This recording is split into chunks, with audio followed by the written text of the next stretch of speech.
Olá, alunos, olá, alunas, sejam mais uma vez bem-vindos ao Se Liga na Educação. Eu sou a Débora, professora de Química, e hoje nós vamos finalizar a nossa aula de Eletroquímica. Bom, na aula de hoje nós vamos trabalhar com o tema de eletrólise. Então, nós já tivemos 4 encontros e neles nós vimos sobre o NOx, sobre como as pilhas e as baterias funcionam, trabalhamos exclusivamente com a pilha de Daniel e hoje nós vamos trabalhar com o processo inverso à pilha, que é o processo de eletrólise. Os nossos objetivos da aula de hoje vai ser então compreender de forma básica como que uma eletrólise funciona. Vamos tentar entender e diferenciar o tipo de eletrólise ígnea e eletrólise aquosa. Mas antes de começarmos, vamos para aquele momentozinho como eu aprendo? É importante, e eu gostaria muito de ressaltar isso, a respeito do sono. Eu já falei isso em outras aulas, mas hoje eu queria reforçar a respeito disso. Como é importante o sono no processo de ensino e aprendizagem. Então, além de, quando você dorme bem, você ter esse... um despertar maior, né? Estar mais propenso a aprender, né? A assimilar coisas novas, o nosso cérebro é como se fosse compartimentos. E quando nós dormimos, nós temos a capacidade de transmitir de um compartimento para o outro. Então, no nosso cérebro nós temos, vamos supor, vou falar de forma mais simplificada, a caixinha de curto prazo e a caixinha de longo prazo. O que são essas caixinhas? Na caixinha de curto prazo estão aqueles conhecimentos ou situações que, com o tempo, o cérebro entende que ele não é tão importante e vai se perder, ou seja, curto prazo. No entanto, na caixinha de longo prazo, tem todo aquele conhecimento, todas aquelas atitudes, ações que nós fazemos no decorrer de toda a nossa vida, ou seja, ela permanece a longo prazo. Levando isso para o conhecimento, quando estudamos e estamos aprendendo algo novo, ela fica ali na caixinha de curto prazo. Quando nós dormimos, é possível então transmitir aquele conhecimento, armazenar, melhor dizendo, aquele conhecimento de curto prazo para longo prazo. Então, dentro, por exemplo, da neurociência, nós trabalhamos que você aprende mesmo uma situação ou um conteúdo quando esse conhecimento está arquivado em longo prazo. E é muito importante o sono, porque é justamente através dele onde nós vamos conseguir passar esses conteúdos, esses conhecimentos na caixinha de curto prazo para a caixinha de longo prazo. Legal, né? Então, aí fica a dica a respeito do sono, como algo importante para o nosso aprendizado. Bom, dando continuidade aqui no nosso tema de eletrólise. Então, recapitulando, eletrólise faz parte das reações de oxirredução.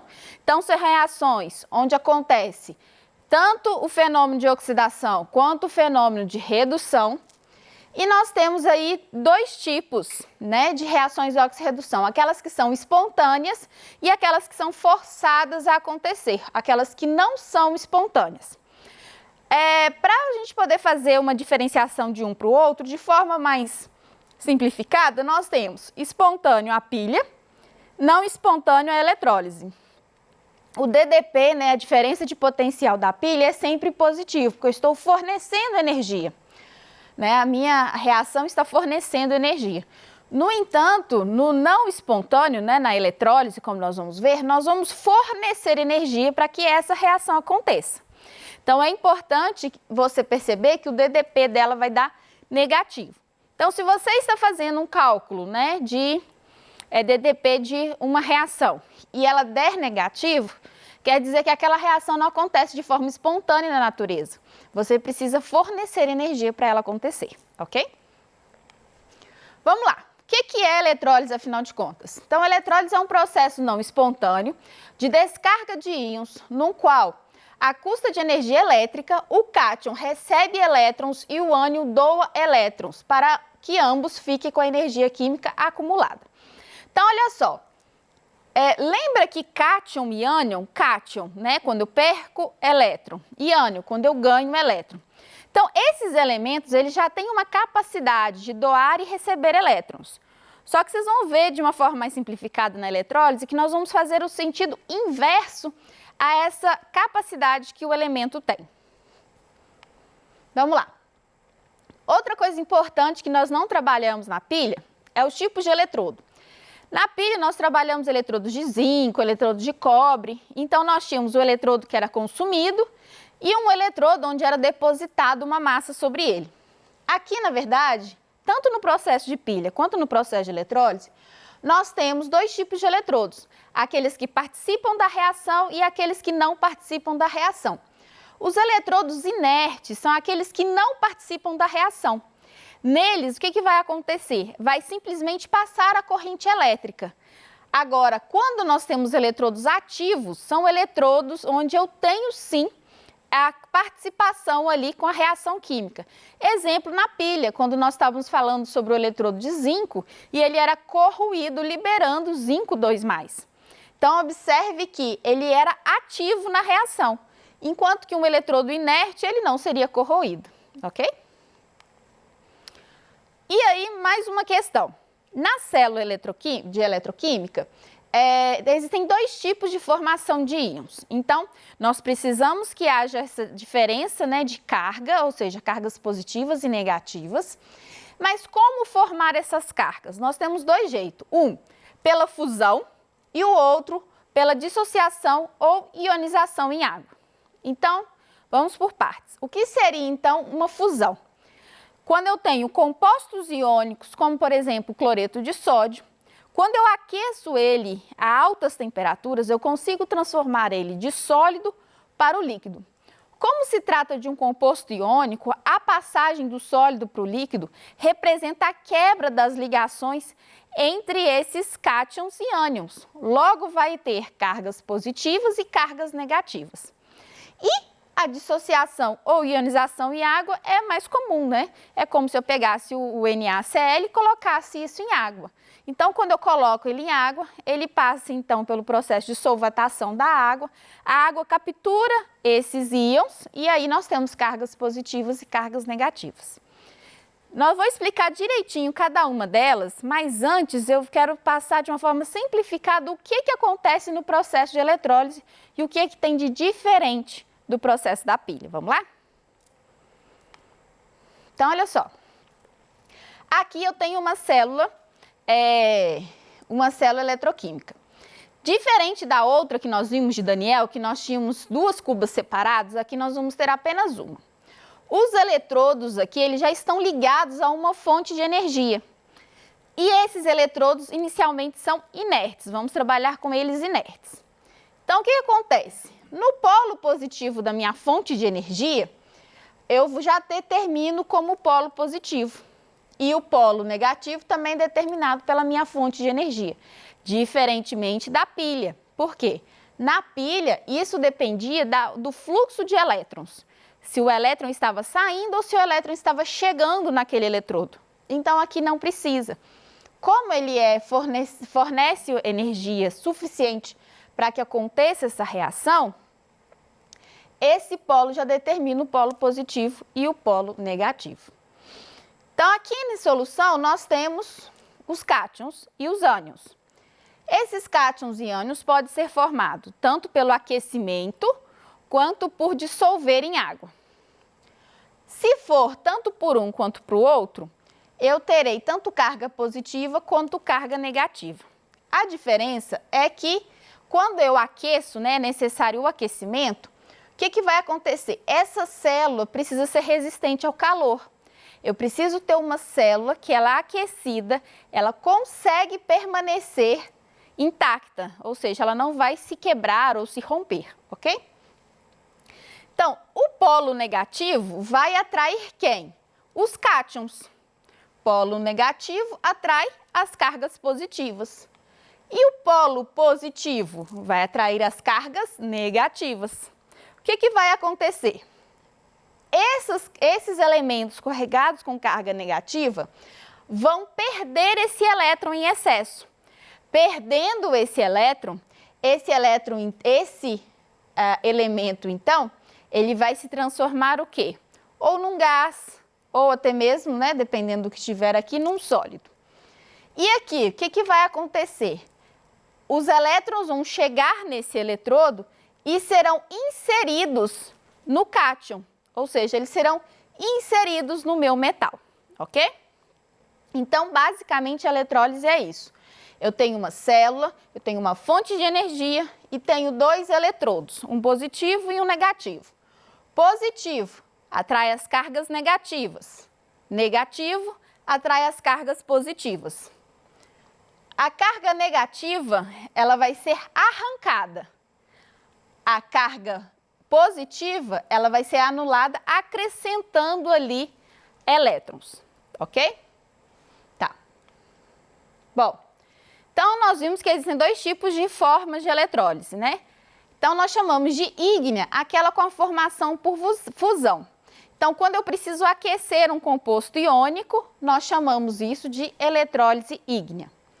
Então, algo que vocês precisam ter sempre em mente. O anodo sempre vai acontecer a reação de oxidação. Então, independente... Vou colocar o preto aqui, não, o vermelho. Independente se é pilha ou se é eletrólise, o anodo sempre vai acontecer a reação de oxidação. E o que é oxidar, Débora? É perder elétrons. Enquanto isso, o cátodo ou cátodo sempre vai ser o processo de redução. Então, vamos imaginar na pilha ígnea, onde eu tenho, na situação anterior, o NaCl, né, sofreu o processo de fusão e eu tenho lá dentro o Na+ e Cl-. No polo positivo, o Cl-, ele é atraído e ele perde o elétron. Uai, por que você colocou aqui Cl2 e não apenas Cl? Porque na natureza não existe o Cl, o cloro, de forma singular, né? Só ele. Ele sempre está acompanhado de outro cloro. Então, aqui está o processo de oxidação. E a redução? O Na+ é atraído pelo eletrodo negativo, é acrescentado justamente os dois elétrons que foram retirados do cloro, formando o Na sólido, ou seja, o sódio. Ok? Então, fazendo aqui essa equação global, o que nós vamos fazer? Vamos cortar os elétrons e repetir todo o restante. Então, olha só, 2 Na+, 2 Na+ líquido, 2 Cl- líquido, 2 Cl- líquido, Na sólido, 2 Cl gasoso.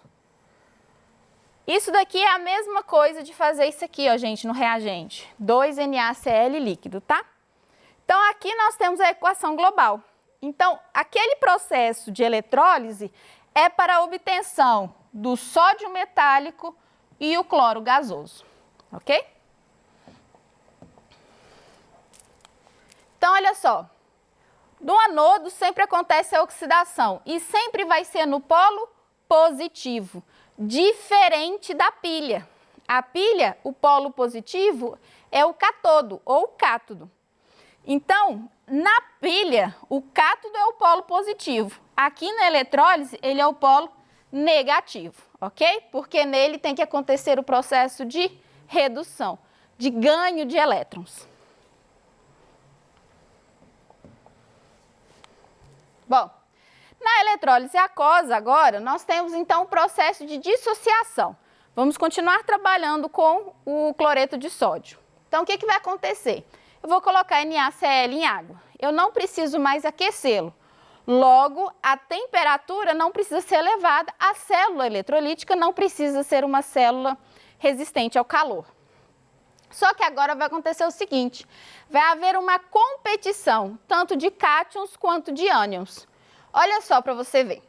Eu tenho aqui as duas reações que acontecem quando eu coloco o NaCl em água. Qual que é a primeira reação? O NaCl se dissociando ali em Na+ e Cl-. Porém, a água ali presente também sofre um processo de autoionização. Então, a própria molécula de água forma H+ e OH-. E aí, qual deles que vai ser atraído pelo eletrodo negativo? Desculpa, pelo eletrodo positivo. O Cl ou o OH-? E aí é que tá. Existe uma descarga seletiva. O que é isso? Existe um favorecimento de que alguns ânions são mais fáceis ou mais difíceis de serem arrancados. Os mais difíceis de serem arrancados são esses aqui, ó. É o flúor e os ânions oxigenados. No caso, nós não temos eles, nós temos o OH- e o Cl-. Então, os mais fáceis são todos os demais. Logo, quem vai ser atraído pelo polo positivo é o Cl-. A mesma coisa vai acontecer do outro lado. Eu vou ter agora dois cátions competindo para saber quem que vai receber os elétrons do polo negativo. E eles nós temos o Na e o H+. Também existe uma carga seletiva, ou seja, elementos que vão receber elétrons de forma mais fáceis e outros que vão receber e depois vão doar de novo, eles não vão permanecer com esses elétrons. E aí, qual que é a seleção, né? Todos os metais da coluna 1, 2 e o alumínio são muito difíceis de receber elétrons.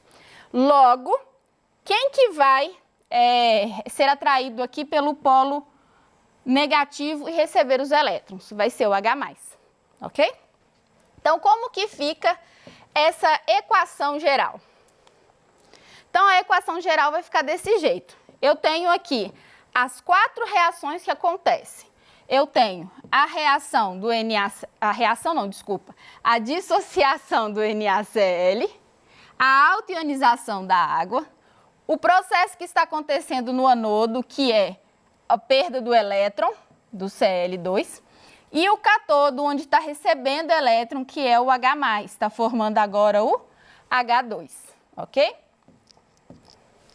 Então, o que é que nós temos aqui? Se a gente cortar aqueles que se repetem, por exemplo, nós vamos cortar aqui os 2 elétrons, vamos cortar aqui o Cl, e aqui nós vamos ter o NaCl, a água, ok? Dá para cortar esse H+ aqui também. Então, nós vamos ter do outro lado o Na+, o OH-. Então, observe que essa é uma solução básica, alcalina. Temos a formação do gás cloro e a formação do gás hidrogênio, ok? Então, a eletrólise aquosa fornece produtos diferentes da eletrólise ígnea. Vamos tentar dar uma praticada? Antes, só uma forma bem rápida para vocês. A aplicação dessa eletrólise, então, é a obtenção de elementos, principalmente de metais e halogênios, e também quando eu quero aplicar uma camada, né, protetora sobre algum metal ou revestir ele, que nós chamamos isso de galvanização. E até mesmo adquirir pureza de algum elemento. Por exemplo, eu faço uma mistura, extraio um elemento dali, mas ele não está totalmente puro. Eu posso aplicar a eletrólise para aumentar essa pureza. Bom, na semana 4, atividade 3, nós temos 3 afirmações que nós precisamos saber. Quais são verdadeiras e quais são falsas. Então, vamos lá. Reações de eletrólise ocorrem com consumo de energia elétrica. Verdadeira, né, gente? Nós precisamos de fornecer energia para que a eletrólise aconteça. Soluções aquosas de glicose não podem ser eletrolizadas porque não conduzem corrente elétrica. Verdadeiro também, porque eu preciso de formação de íons. E quando eu coloco glicose em água, não tem essa formação de íons.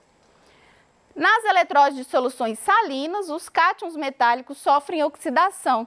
Na verdade, não, né, gente? Porque o cátion, o que ele vai acontecer? Ele vai receber elétrons. Logo, se ele recebe, ele sofre, então, redução e não oxidação. Então, esse aqui é falso. Então, na aula de hoje, nós conseguimos identificar que existem eletrodos inertes e ativos. Vimos também como que é o processo de eletrólise de forma simplificada e ainda conseguimos diferenciar o processo de eletrólise ígnea de eletrólise aquosa. Então, dessa forma, nós conseguimos, então, todos atender os nossos objetivos da aula de hoje. No mais, eu quero agradecer por todos vocês estarem aqui comigo. Um grande abraço virtual e até a próxima aula.